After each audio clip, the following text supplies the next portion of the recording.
Bismillahirrahmanirrahim. Assalamualaikum warahmatullahi wabarakatuh. Alhamdulillah. Alhamdulillahilladzi arsala rasulahu bil huda wa dinil haq liyudhhirahu 'alad dini kullih wa kafa billahi shahida. Asyhadu an la ilaha illallah wa asyhadu anna Muhammadan 'abduhu wa rasuluhu la nabiyya ba'da. Allahumma shalli 'ala Muhammad wa 'ala alihi wa sahbihi wa man tabi'ahum bi ihsanin ila yaumiddin. Amma ba'du. Kita bersyukur kepada Allah atas segala nikmat yang diberikan oleh Allah kepada kita semua, terutama sampai pada petang hari ini kita masih diberikan kekuatan iman dan Islam. Kita masih diberikan kesehatan serta kesempatan sehingga kita masih bisa melaksanakan kewajiban kita salat maghrib berjamaah, dan kita lanjutkan dengan mengkaji agama Allah Subhanahu wa taala. Mudah-mudahan kesempatan semacam ini senantiasa diberikan oleh Allah kepada kita semua, terutama sampai nanti kita menghadap kepada Allah yang tentunya dalam posisi husnul khatimah. Shalawat salam tetap melimpahkan kepada Rasulullah Muhammad SAW sebagai khatamil anbiya wal mursalin, penutup para nabi dan rasul, yang tidak ada nabi lagi sesudah Nabi Muhammad SAW. Baik, kita menyelesaikan surat Al-Insyirah yang sebelumnya kita bahas tentang ayat fa inna ma'al usri yusra. Inna ma'al usri yusra. Kita sekarang masuk di faida faragta fansab. Faida faragta fansab. Faida faragta fansab ay idza faragta min a'malika fansab li amalil akhar, yakni ita'ib li amalil akhar. Artinya idza faragta, apabila kamu itu telah selesai, telah menyelesaikan, telah menuntaskan min a'malika, dari amalan-amalan Anda, fansab, maka bersungguh-sungguhlah li amalin akhar, untuk melakukan amalan yang lain, yakni ita'ib li amalin akhar, yakni bersungguh-sungguh, bersusah payah untuk melakukan amal yang lain. Bapak Ibu yang dimuliakan oleh Allah Subhanahu wa taala, kemudian dilanjutkan la taj'al ad-dunya tudayyi'u 'alaika. Jangan menjadikan dunia itu memberikan kesempitan untuk Anda sehingga tidak melakukan amalan yang saleh. Bapak Ibu yang dimuliakan oleh Allah, di sini ada dua hal penting untuk kita garis bawah berkenaan dengan faragta fansab. Faragta yang tadi kita sebut dengan apabila kamu telah menyelesaikan suatu amalan. Maka kalau kita mengamalkan sesuatu itu harus tuntas, tidak setengah-setengah. Dan itu yang kedua gandengannya dengan itta'ib li amalin akhar. Itta'ib li amalin akhar. Maka ini dua hal ini, yakni kita itu kalau mengamalkan suatu amal itu yang sungguh-sungguh dan sekaligus tuntas. Itu yang kalau dalam bahasa sunnah Rasulullah SAW itu namanya itqan. Itu namanya itqan. Kalau kita gambarkan, itqan itu kayak orang yang lagi nyapu. Kita gambarkan sedikit begini ya. Ada dua orang anak. Itu dia yang satunya itu nyapu, pokoknya nyapu. Dia tidak peduli apakah yang di bawah kursi, yang di bawah meja itu bersih atau enggak, kan nggak kelihatan. Akhirnya yang disapu itu yang luar-luar yang kelihatan orang. Ini namanya bukan itqon. Kemudian ada anak yang kedua nyapu, meskipun meja tidak kelihatan bawah meja itu, meskipun di bawah kursi itu tidak kelihatan, dia tetap sapu. Itu namanya itqon. Ketika Rasulullah ditanya tentang masalah ihsan, itu kan beliau mengatakan antak budallaha ka'annaka tarahu fa illam takun tarahu fa innahu yaraka. Yang menjadi pertanyaan kita itu apakah memang Rasulullah Muhammad SAW itu tidak tahu kalau Allah di dunia ini tidak bisa dilihat, ya kan kita paham bahwa Allah itu di dunia tidak bisa kita lihat. Tapi kenapa Rasul mengatakan ka'annaka tarahu, seolah-olah kamu itu bisa melihat Allah, seolah-olah kamu itu bisa melihat Allah. Ternyata kemudian Syekh Mustafa Al-Bugha itu menyebut bukan konteksnya kita melihat Allah, karena memang tidak mungkin kita bisa melihat Allah. Tapi di situ kemudian Syekh Mustafa Al-Bugha menyebut bahwa kita itu antak budu, supaya kamu itu bisa beribadah kepada Allah Subhanahu wa taala itu ma'at tamamil itqan, beserta kesempurnaan itqan. Itqan itu ya tuntas, itqan itu ya tenanan. Itu ibadah yang seharusnya kita lakukan. Kalau kita itu melakukan sholat, ya jangan hanya sekedar sholat. Jangan hanya sekedar sholat. Bagaimana upaya kita pas ketika kita sholat itu, ya sunnahnya jalan, rukunnya juga jalan, termasuk tumak ninahnya juga jalan. Itu berarti namanya itqan. Nah itulah Allah kenapa menggunakan kata-kata faralta, fansop. Kita kan mohon maaf kadang-kadang melakukan sesuatu itu kan kadang setengah-setengah. Wis pokoknya nglakoni. Bukan itu yang dimaksud di dalam masalah ibadah. Ihsan itu kan ada ihsan secara akidah dan ada ihsan dalam konteks ibadah. Apa bedanya, Pak? Kalau di dalam konteks ihsan secara akidah itu kita memang yakin bahwa dalam setiap apapun yang kita pikirkan, yang kita lakukan itu diawasi oleh Allah. Karena Allah itu bersifat al-khabir, Allah itu bersifat al-basir, Allah itu bersifat al-muhit, Allah itu bersifat apa mana?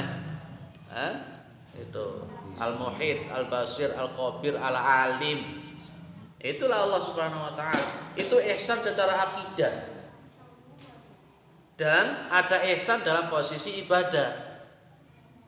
Maka Rasulullah SAW itu mewajibkan dalam posisi kita melakukan peribadatan itu dengan kalimat ihsan, sing apik tenanan. Nah, pas ketika kita beribadah sing tenanan, sing tuntas, ya setelah konteksnya kemudian tenanan, ibadah, tuntas, sungguh-sungguh, fansop, maka kemudian kita berupaya, bersusah payah untuk mencari amalan yang lain.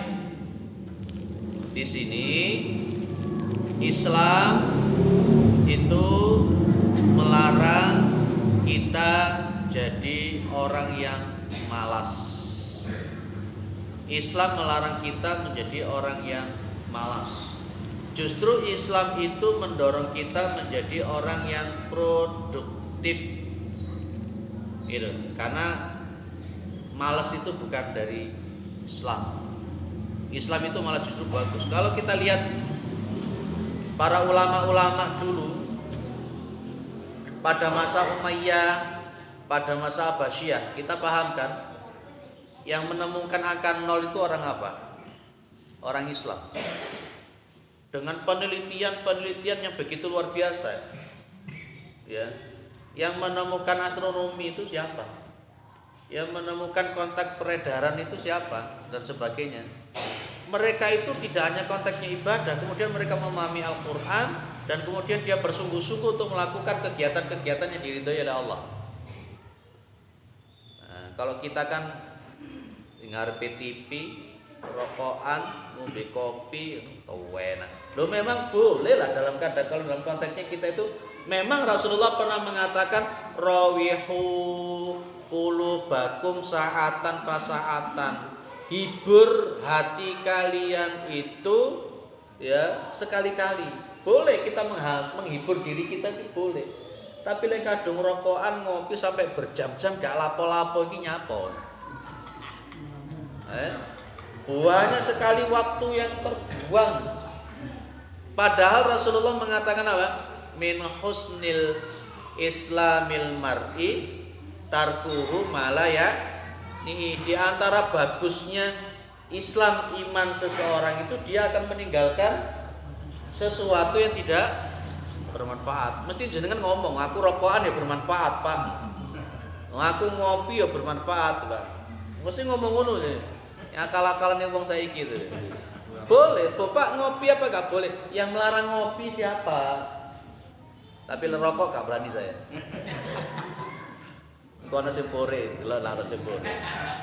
Aku orang ngaji wis, mosok anggar ngaji mesti sih disebut rokok. Yo ben gak ngaji karepmu. Aku dikandani wong ono sing pore Pak opo? Sama anggar ngaji kok mesti ote-ote rokok gitu. Ya terserah sing ngekei materi to. Lek ora gelem ya ganten ono lah. Padha ambek gadang iku ya ngono. Di gadang itu pas ketika ngaji itu yang saya bahas masalah tauhid kan? Masalah tauhid. Masalah jimat, masalah dukun, jimat, dukun bolak-balik saya apa. Sampai 2 tahun gak gelem ngaji sama saya. Lho tenanan nih. Iki sing purit nang aku wis pirang tahun gak ngaji nang aku. Dia setelah 2 tahun itu dia datang ke saya, Ustadz mohon maaf ya. Nyapa kok mohon maaf? 2 tahun saya ndak ngaji sama jenengan. Napa? Pokoknya krungu suarane jenengan mulih aku. Lah apa kok ngono kuwi? Lah mosok setiap ngaji yang jenengan hantam itu tauhid.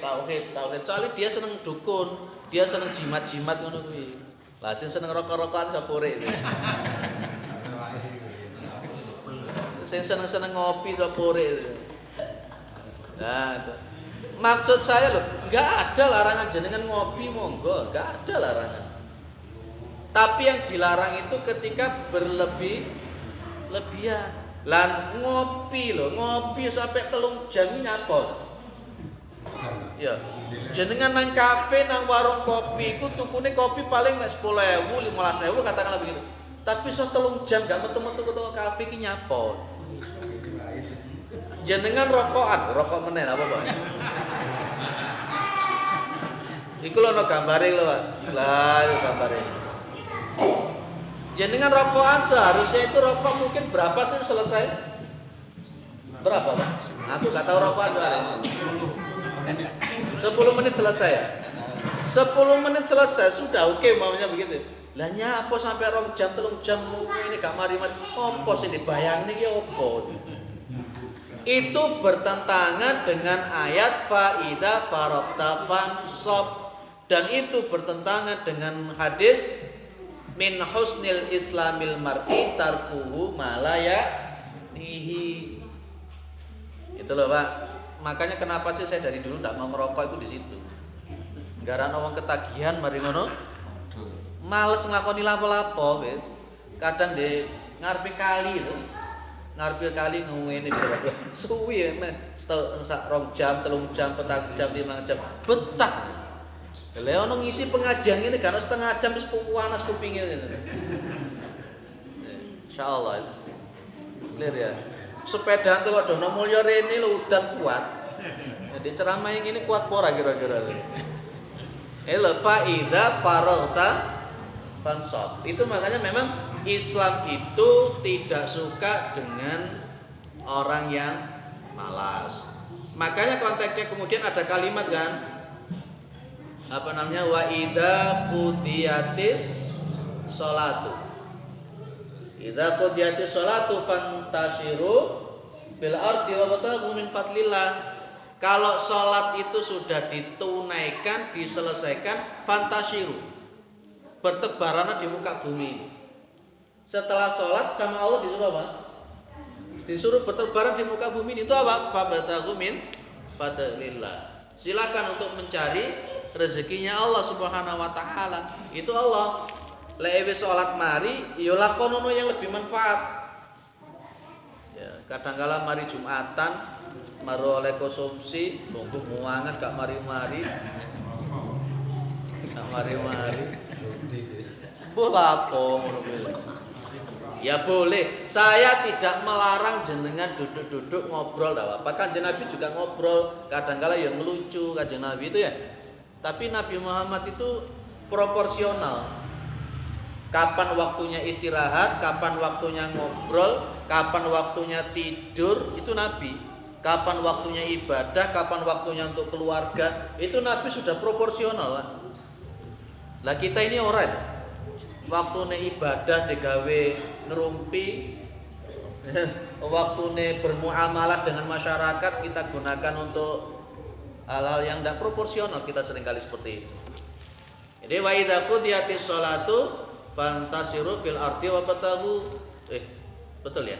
Min fatillah. Kalau di awal itu kan ada kalimat idanu dialis sholati mi yaumil jumu'ati fas'au ila dzikrillah wa darul baik. Pada posisi kita jualan pun kalau sudah memang waktunya sholat masuk, berhenti, tinggalkan jual beli. Jualan itu tinggalkan. Nah, Masya Allah, itulah proporsional. Nah, ada orang yang bertanya, lau annani ista'maltu al-jadda fi kulli hayati lata'ibtu wa malaltu. Kalau sesungguhnya saya itu terus menerus ista'maltu al-jadda, betul-betul bersungguh-sungguh untuk beramal fi kulli hayati, di dalam setiap kehidupanku, lata'ibtu, saya akan jadi capek, saya ya capek, wa malaltu, dan saya akan jadi bosan. Bapak, Ibu, tidurnya orang Islam itu ibadah. Jangan lupa itu. Maka kata siapa? Kita istirahat itu bukan ibadah, kata siapa? Kita tidur itu bukan ibadah, itu kata siapa? Ibadah itu ada yang maqdoh dan ada yang ghairu maqdoh. Inamal amalu biniyatnya itu ada. Maka orang Islam itu tidurnya pun nilai ibadah. Bermuamalahnya orang Islam itu ngecepret dengan tonggone pun nilainya seharusnya ibadah. Gitu. Jadi maka konteksnya Al-Qur'an yang mengatakan wa ma khalaqtul jinna wal insa illa liya'budun. Tidaklah aku menciptakan jin dan manusia itu kecuali supaya mereka beribadah kepadaku. Setiap detik itu orang Islam seharusnya memang ibadah nilainya. Jangan dikatakan ibadah itu berarti harus sholat atau maca Quran atau enggak. Saya ketemu sama Pak Kris ngobrol-ngobrol. Di situ kita selipin, gini loh Pak, gini. Ya itu diniatkan karena ibadah. Jenengan mancing kira-kira iso dadi ibadah pun enggak? Bisa, tapi lek jenengan mancing sedina tek maru gak salat ya beda meneh. Mesti yang ahli rokokan mesti takon. Rokokan itu bisa bernilai ibadah apa enggak?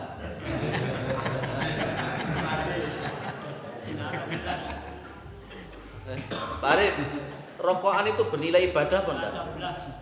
Gak belas. Pak Yai ku mesti ngomong ini. Lah aku iki lek gak rokokan gak iso maca kitab ngene iki ngaji. Jadi rokokan ambek iki pirang pak. Ambek ngono. Iku tata beliau. Tapi saya muridnya tidak pernah niru. Jadi beliau tuh kalau ngisi pengajian ya biasanya nyekel rokok Pak. Itu di sini mic ngambil rokokan. Masya Allah. Wes gak usah membicarakan orang. Allah maghfirlah warhamah. Nah jadi memang seharusnya dalam setiap detik itu yaitu fansop sungguh-sungguhan untuk mengamalkan suatu amalan yang lain. Amalan yang kita anggap sesuatu yang sepele itu sebenarnya bisa bernilai ibadah. Amalan sesuatu yang kita anggap sepele. Kita ke Solo kemarin termasuk ibadah enggak? Apa cuman safar tok? Mek jelalatan tok mripate. Enggak, karena konteksnya Rasulullah juga pernah mengatakan inna safara qit'atun minal adabi. Sesungguhnya safar itu bagian daripada adab. Kenapa? Ketika seseorang melakukan safar, ya dah, ketika dia tidak mampu untuk menyingkapi dan tidak mengerti tentang ilmunya safar, maka cenderung safar itu nilainya jadi maksiat, sholatnya keteteran, ya, dan seterusnya dan seterusnya. Tuh, makanya benar Nabi bilang bahwa bepergian itu bisa menjadi azab untuk seseorang. Wes, kalau kita beribadah sing tenanan, sing tuntas, orang main-main. Makanya memang supaya bisa tenanan, bisa tuntas baik harus diawali dengan ilmu. Karena al ilmu qoblal amal. Ilmu itu didahulukan sebelum amal. Lah jenengan sholat tapi tidak ngerti ilmunya piye? Sholat tidak ngerti ilmunya bagaimana? Ya otomatis lah sholat kita itu prosentasenya bagus dan tidaknya juga nggak bagus. Nah, baik. Faida faralta fansab. Mudah-mudahan kita ini termasuk orang yang senantiasa eling. Kalau sudah selalu eling, apapun kegiatan kita itu nilainya semuanya bernilai ibadah. Kita ngomong sak ngomong nilainya ibadah. Kita tidur nilainya ibadah. Makanya lek turu, jangan kalau tidur wudu dulu lah iso. Sunnahnya itu kalau mau tidur wudu. Lek jenengan telaten, salat dulu 2 rakaat. Apalagi kalau mau melakukan hubungan suami istri. Sunnahnya memang kalau di dalam kitab Sahih Adabil Islamiyah, pengantin baru itu ketika akan melakukan hubungan suami istri memang sunnahnya melakukan sholat 2 rakaat.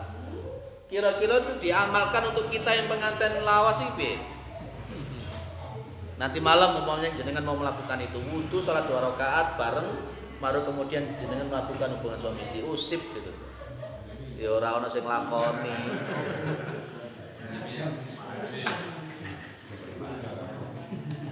Saya yakin nanti malam jenengan juga sering bangun malam ya, Piala Dunia. Coba lihat Piala Dunia ka ono. Kira-kira tangi, ya tangi nak jeding ngoyo to. Lanjut, faida faragta fansab wa ila rabbika farghab. Wa ila rabbika muta'allaqatun min haitsul i'rab bi irghab wa hiya muqaddimatun 'alaiha wa taqdimul ma'muli yufidu al-hasra. Bapak Ibu, didahulukannya kata-kata ila itu juga menunjukkan yufidu al-hasr, berfaedah kepada pembatasan. Gini loh Pak, biasanya itu makmul atau nasab atau objek biasanya ditaruh di belakang. Seharusnya kalau kita mengikuti tatanan SPOK, subjek, predikat, objek, keterangan, ya, itu seharusnya kan farghab ila rabbika.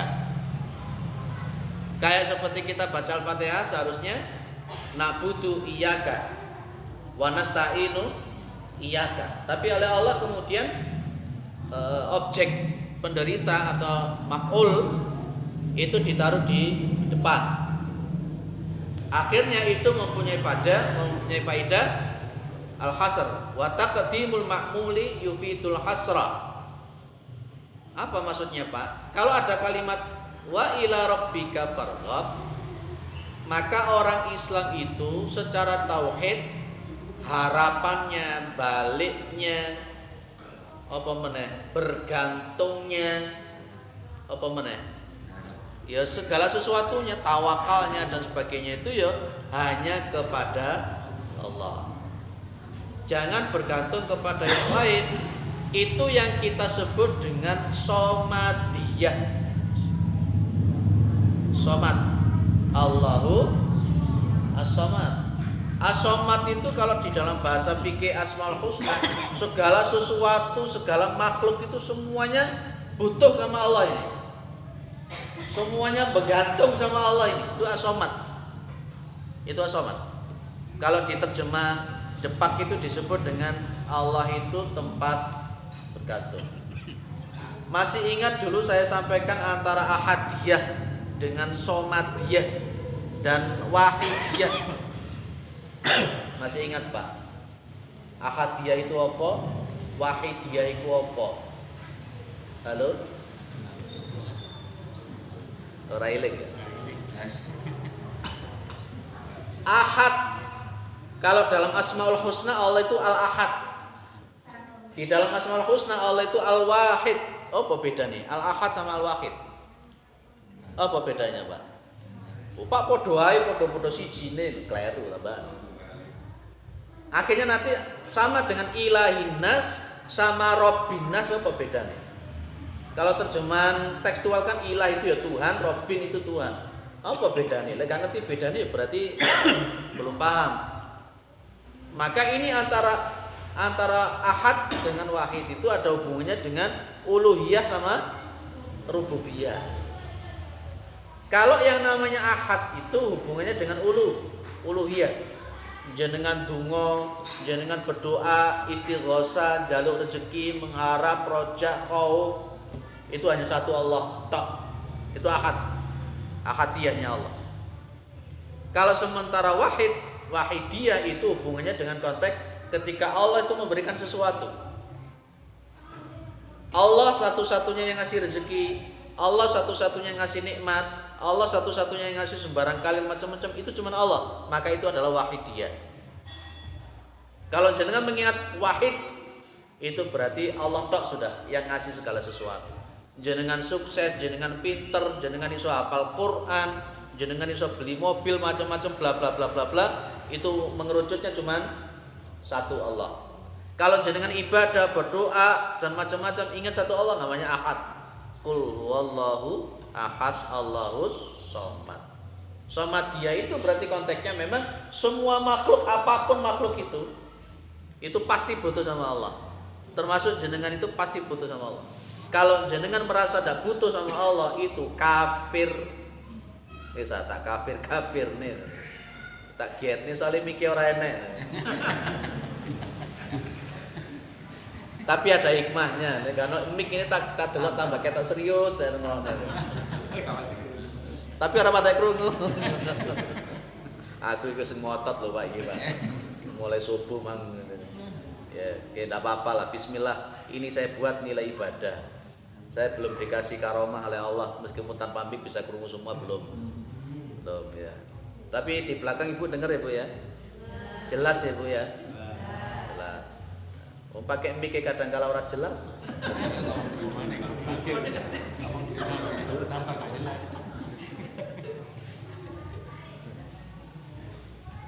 Ustadz Muhammadiyah itu ya bisa melucu barang ya. Selama ini kan yang terlihat Ustadz Muhammadiyah itu sepaneng terus, nah, bisa ngelucu. Kemarin dibuktikan dengan Prof. Abdul Mukti ketika ceramah di sampingnya Gus Mus. Enak beliau ceramah. Sengaja saya tidak pakai kopiah Gus supaya untuk membedakan kalau NU sama Muhammadiyah itu berbeda.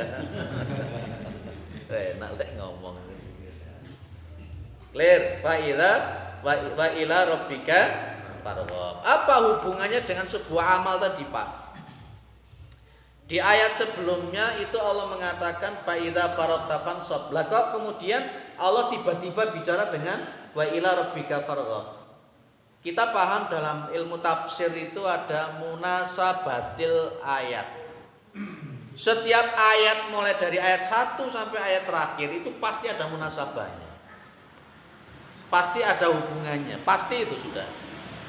Ya, itu kalau jenengan bahas namanya di munasabatil ayat, ilmu munasabatil ayat.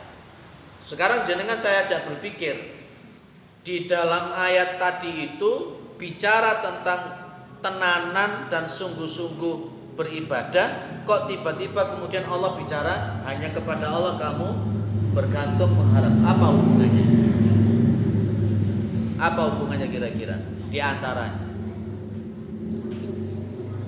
Halo?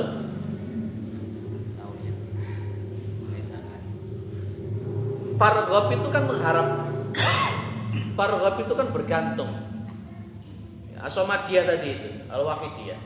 Gini loh Pak, dulu pernah saya sampaikan berulang-ulang, jenengan itu ndak akan bisa masuk surga dengan sholatnya jenengan. Betul ya? Jenengan itu ndak akan bisa masuk surga dengan amalan jenengan. Jangan sok-sokan aku sholat mlebu surga, jari sopo. Dan kadangkala kita sudah sholat, ndak taunya di akhir kehidupan jadi sul khotimah kayak Bal'am bin Ba'urah itu. Orang itu bisa masuk surga itu karena rahmatnya Allah. Jenengan wis tenanan tadi itu kan? Fa idza faragta fansab, wis tenanan ibadah. Lah kok ngeletek Gusti Allah enggak mau terima. Akhirnya jenengan tidak akan bisa dimasukkan pada Allah. Disinilah kita fa ila rabbika farghab, jaluk nang Gusti Allah supaya amalan kita itu diterima. Kenapa kita minta supaya amalan kita diterima, Bapak Ibu? Saya yakin selain dari Rasulullah Muhammad SAW, kita itu jauh dari kesempurnaan. Termasuk ibadah kita pun juga jauh dari kesempurnaan. Ya. Kita kadang-kala kemelintir.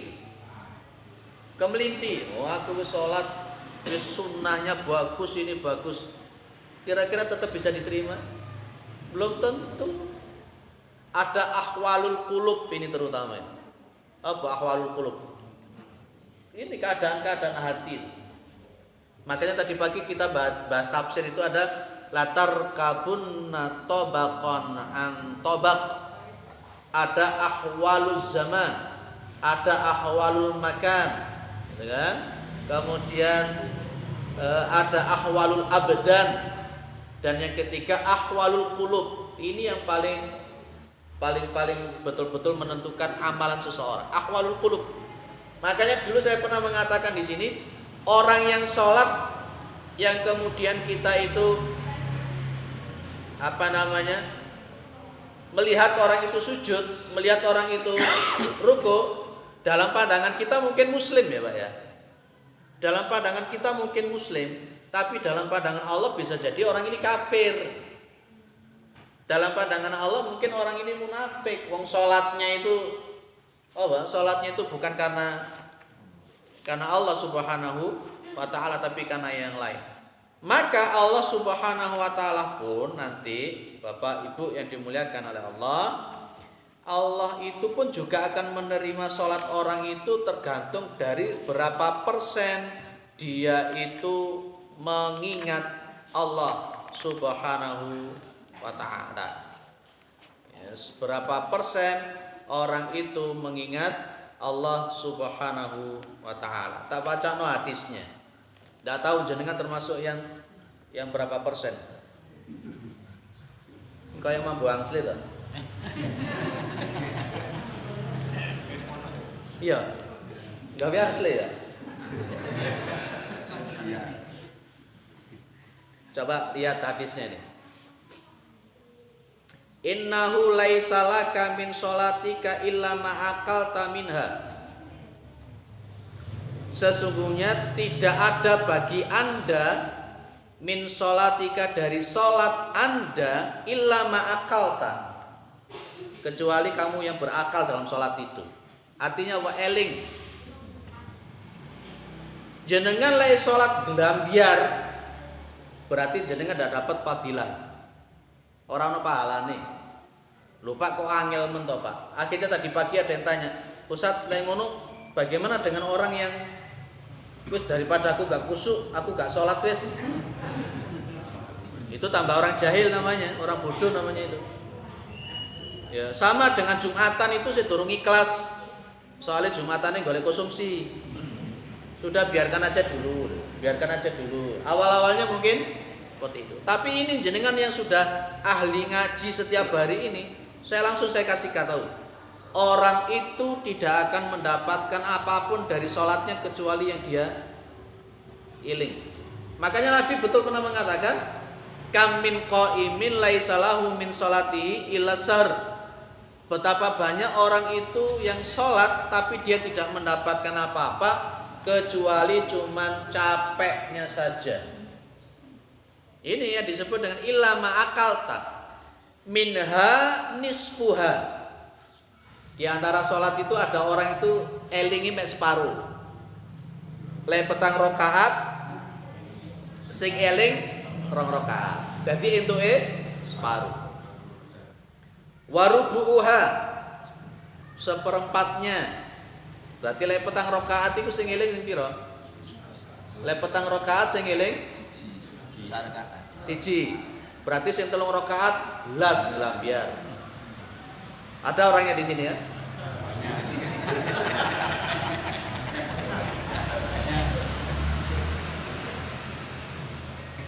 Wa minha thulutsuha. Di antara dari salat itu thulutsuha, sepertiganya. Piro sepertiga? Wis wis. Jadi itu Pak. Itu makanya konteksnya tadi fa idza faraqta fansab itu benar. Maka wa ila rabbika farghab, tenanan kita ini. Wong kita itu tidak bisa masuk surga dengan salat kita. Maka di situ wa ila rabbika farghab, kita minta rahmatnya Allah Subhanahu wa taala, mudah-mudahan amalan kita diterima oleh Allah Subhanahu wa taala. Baik. Ada yang didiskusikan monggo. Oke. Kita masuk surga tidak tergantung dengan amal. Tapi bagaimana yang menghisab? Akan dikatakan kalau amalnya berat dengan amal kebaikan juga akan menjadi kebahagiaan. Baik. Fa amma man saqulat mawazinuhu fa huwa fi 'ishatir radiyah wa amma man khaffat mawazinu fa ummuhu hawiyah. Yang ditimbang itu amal yang diterima. Kalau amalannya tidak diterima sudah habis di dunia. Apa dalilnya itu? Orang-orang kafir, orang-orang syirik itu a'maluhum kasarabim biqi'atin yahsabu dham'anu ma'an. Kasarabim biqi'ah. Orang-orang kafir itu amalan-amalan mereka seperti kasarabim biqi'ah, fata morgana. Jadi kalau umpamanya panas terik matahari di atas aspal itu dilihat koyoke ono air, itu namanya kasarabim biqi'atin. Yahsabu dham'anu ma'an, dia itu menyangka kalau di situ ada air, padahal tidak ada. Yang ditimbang fa amma man saqulat mawazinuhu, itu adalah amalan yang diridhoi, diterima oleh Allah. Kalau tidak diterima, tidak ikut timbangan. Nyapo itu. Makanya Syekh Al-Utsaimin menyebut amalan yang diterima itu harus ada 2 syaratnya. Syarat yang pertama mizan batin, wa ma umiru illa liya'budullaha mukhlishina lahud-din hunafa'a. Kemudian yang kedua adalah mizan dohir, man amila amalan laisa alaihi amruna fahuwa raddu. Ya, kita ini ngamal sih nggak genah, nggak tenanan. Hati kita penuh dengan kemunafikan. Pas ketika kita sholat dengan penuh riak, gelambiar, nggak dilihat sama Allah. Makanya ayatnya apa?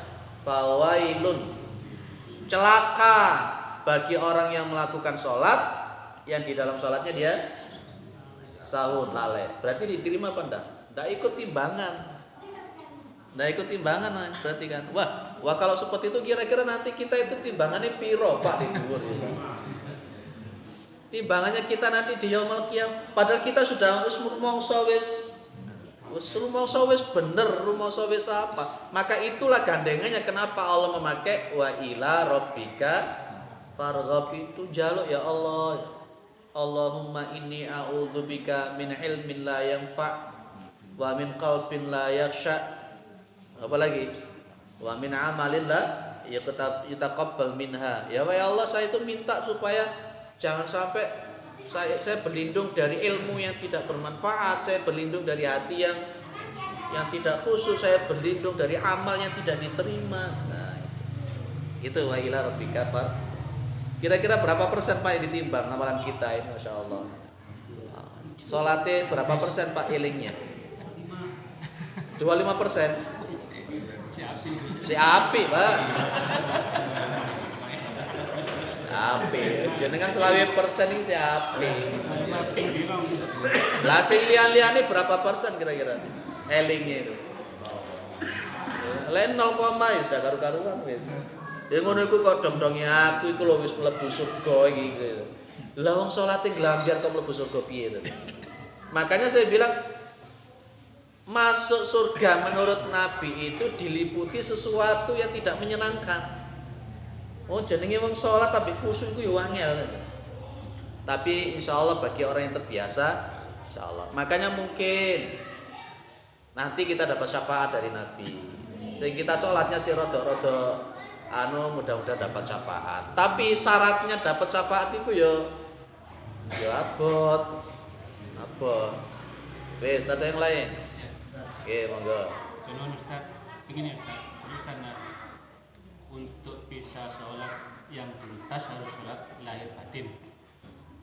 Kita bisa menghadirkan lahirnya, kita sholat, batinnya juga kita sholat, kan gitu Ustaz. Sementara saya pernah dengar sabda Nabi, "Shollu kama ra'aytum sholli." Nah ini kan Nabi mengajarkan sholat dulu, bukan ilmunya dulu, bukan teorinya dulu yang diajarkan oleh Nabi. Terus bagaimana itu Ustaz? Yang kedua Ustaz, setelah sholat kita disunahkan zikran Subhanallah sama Alhamdulillah Allah Akbar 33 kali. Itu kan penghapus dosa. Bagaimana dengan statement itu tadi? Baik, Bapak. Pemerolehan ilmu itu kan macam-macam tata cara. Ada seseorang dia itu pas ketika belajar di kelas sang guru mempraktekkan sesuatu. Itu proses dalam konteks belajar. Maka nanti tipe-tipe anak-anak itu dalam pedagogik itu berbeda-beda. Ketika Rasulullah Muhammad SAW mengatakan shollu kama ra'aitumuni usolli, itu proses sebuah pembelajaran. Sehingga nanti kalau wis melakoni ngono, tetap sholat kaya atu, itulah ilmu sebenarnya, Pak. Makanya Imam Al-Bukhari mengatakan apa? Al ilmu qoblal amal. Tata cara tarbiyahnya Nabi di dalam masalah sholat itu langsung praktek. Itulah ilmu yang sesungguhnya. Kan ada ilmu pakai teori. Kalau saya begini kan teori tuh. Gitu? Nabi dalam masalah sholat beliau langsung ilmunya melalui praktek. Shollu kama ra'aitumuni usolli itu ilmu, Pak. Itu sebuah keilmuan. Jenengan ngomong sama anak sampean, "Le, delok naya yo. Iki ayah lek nyepak iki carane piye? Delok. Nah, itu kan berarti lah ilmu to. Jenengan ojo suudon nyepak. Latihan bela diri. Oh, tadi orang Islam kan yang juga bisa harus bela diri toh. Makanya saya sepakat pesulap merah itu sekarang belajar MMA.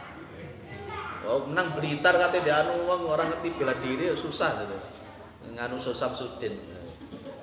Ya, itu jadi itulah proses pembelajaran, Pak. Pembelajaran. Jadi shollu kama ra'aitumuni usolli itu juga ilmu pembelajaran, proses pembelajaran. Makanya kalau dalam dunia pendidikan itu ada apa istilahnya itu? Inquiry. Apa istilahnya itu? Apa Pak Kepsek? Pembelajaran studying by doing. Ya, ada istilah pembelajaran dalam pedagogik pendidikan itu studying by doing. Apa maksudnya? Belajar sambil melakukan sesuatu. Nah, itu. Sebelum ada pedagogik seperti itu Rasulullah sudah mengenalkan itu. Nah, itu shollu kama ra'aitumuni usolli itu juga pembelajaran langsung. Lah karena memang langsung pembelajaran langsung praktek, oh sahabat langsung enak gitu. Itu ya, Pak ya. Yang kedua tadi apa? Pikiran ba'da sholat itu yang subhanallah 33 kali, walhamdulillah 3 kali kan pelebur dosa. Kata Nabi seperti itu kan. Apa harus seperti itu gitu maksudnya? Iya. Baik, jadi zikir setelah sholat itu hukumnya bukan sesuatu yang wajib. Bukan sesuatu yang wajib. Buktinya apa? Pernah Rasulullah Muhammad SAW itu ketika setelah sholat selesai, beliau langsung berdiri pulang. Pulang kemudian kan ditanya sama sahabat, ya Rasulullah, jenengan kok tidak pernah melakukan seperti itu ya? Beliau mengatakan, saya ingat kalau di rumah saya ada emas, saya belum mensedekahkan emas itu. Nabi Muhammad itu nggak enak kalau di rumahnya ada emas, tapi kalau kita malah justru tapi orang iso ditirok naik model ini. Ya, itu Pak. Jadi andai kata jenengan mari assalamualaikum warahmatullah, assalamualaikum warahmatullah, tidak melakukan zikir itu maka hukumnya boleh. Tetapi jenengan mengurangi sunnah karena Rasulullah cenderung selalu melakukan itu. Oke. Ada yang lain? Yang dimaksud sunnah itu kalau di Muhammadiyah yang bagaimana? Oke. Sunnah itu Muhammadiyah lebih cenderung pada posisi pemahaman sunnah sesuai dengan konteks usul fiqh. Sunnah itu ada makna pertama, kullu ma udhifa ilan nabi sallallahu alaihi wasallam qaulan aw fi'lan aw takriran qabla al-bi'sa wa ba'da al-bi'sa. Ini menurut ahli hadis. Segala sesuatu yang dia dinisbahkan kepada Nabi, ucapan, perbuatan atau takrir sebelum atau beliau sesudah jadi Nabi. Ini makna sunnah yang pertama. Kemudian makna sunnah yang kedua itu adalah kullu ma udhifa ilan nabi sallallahu alaihi wasallam qaulan aw fi'lan aw takriran bima yata'allaqu bihi al-ahkam. Segala sesuatu yang disandarkan kepada Nabi, baik itu ucapan, perbuatan atau takrir yang ada hukumannya dengan konteks masalah hukum. Kalau di dalam konteks kedua ini nanti ada sunnah-sunnah tertentu yang memang tidak wajib untuk dilakukan. Ada 3 model, namanya Tabi'iyah al-Insaniyah, Khobariyah al-Insaniyah, dan khususan li Nabi Muhammad sallallahu alaihi wasallam. Ya kan? Nabi Muhammad itu nikahnya 11. Itu tidak boleh ditiru tambahan. Itu dia juga sunnah namanya, tapi tidak boleh ditiru. Kalau ditiru tidak karu-karuan, jenengan nikah sholat, nikah siji tidak karu-karuan. Itu termasuk lagi yang kita pahami, dia termasuk sunnah tapi tidak bisa kita tiru. Beliau mengambil pelepah kurma, ditancapkan ke kuburan satu, ditancapkan ke kuburan satu. Hanya beliau yang bisa meringankan azab, kita tidak iso. Engko akhirnya kita tiru maru nanti bawa kembang dijemei, wah ini bisa meringankan kubur lah. Kita ini siapa bisa meringankan kubur? Nah iso, itu khususan namanya Pak. Ada Khobariyah al-Insaniyah. Khobariyah al-Insaniyah itu cara tertawanya Nabi yang bersumber dari konteks sisi kemanusiaan Nabi. Nabi Muhammad itu mengatur barisan perang, taktik perang, itu Khobariyah, tidak wajib. Nabi dulu kalau perang itu pakai manjanik diantaranya. Zaman sekarang kira-kira kita perang tetap pakai manjanik atau enggak? Nah itu namanya Khobariyah al-Insaniyah. Jadi itu tidak wajib untuk dilakukan. Nabi dulu perangnya pakai kuda. Ayo saiki perang kalau lontong gejaran.